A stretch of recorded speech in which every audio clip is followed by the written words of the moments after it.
siri jejak Rasul 17 ini dibawakan khas untuk anda oleh RHB Islamic Bank. RHB, kini tiba masanya urusan perbankan anda dipermudahkan.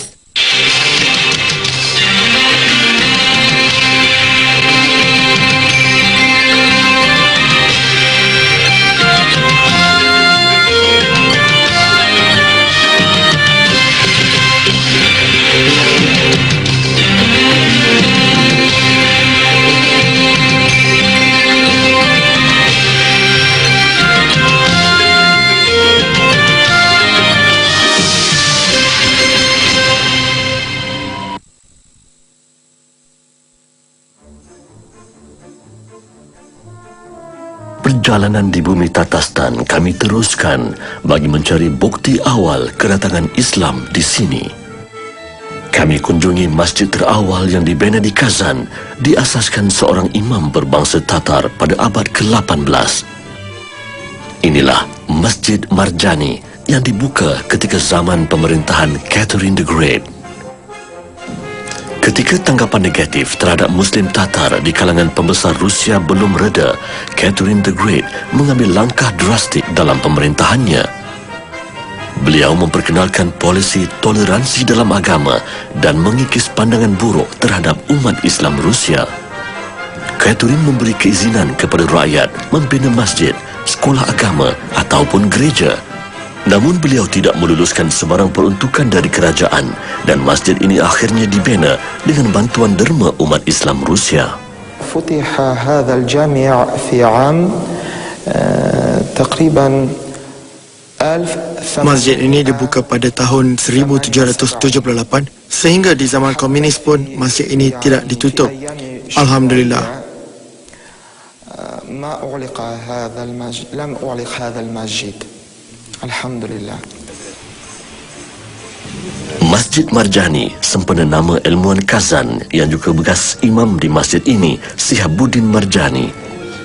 Beliau dikenali sebagai sejarawan, ahli falsafah Tatar, juga seorang penulis. Setelah mendapat pendidikan di sekolah agama Kazan, Bukhara dan Samarkand, beliau diberi peluang menjadi imam di masjid ini. Kemudiannya, Sihabuddin Marjani menjadi pensyarah kepada guru sekolah Tatar dan menulis lebih 30 buah karangan mengenai sejarah Tatar. Ketika zaman beraja Rusia atau Tsar, mereka mengamalkan polisi toleransi beragama walaupun sedikit kekangan terhadap Muslim Tatar. Rusia berada di bawah sistem beraja atau Tsar dari tahun 1547 hingga 1917.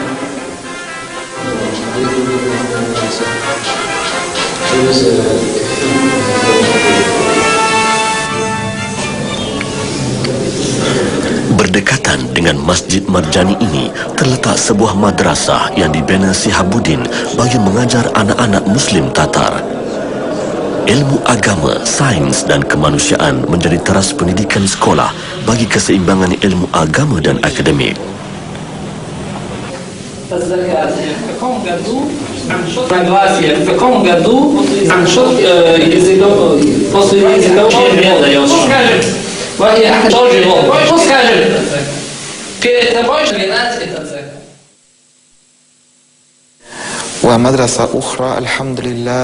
Alhamdulillah, mengenai sekolah atau madrasah, kanak-kanak dan remaja masuk sekolah agama dan mempelajari mengenai Islam.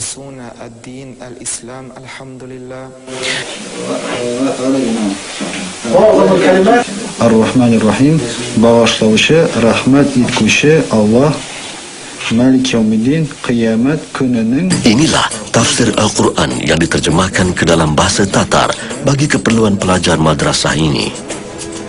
Sementara Al-Quran Braille ini pula membuktikan komitmen mereka kepada umat Islam Tatar termasuk golongan kurang upaya.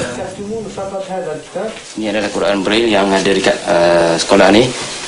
Ada dua orang pelajar yang buta yang baca Al-Quran Braille ni. Ini taliban ni. Mengikut ustaz ni, dia tak payah ada wuduk sebab yang ni dia tidak berhuruf. Al-Quran Braille ini hadiah daripada negara bekas Kesatuan Soviet, Republik Uzbekistan.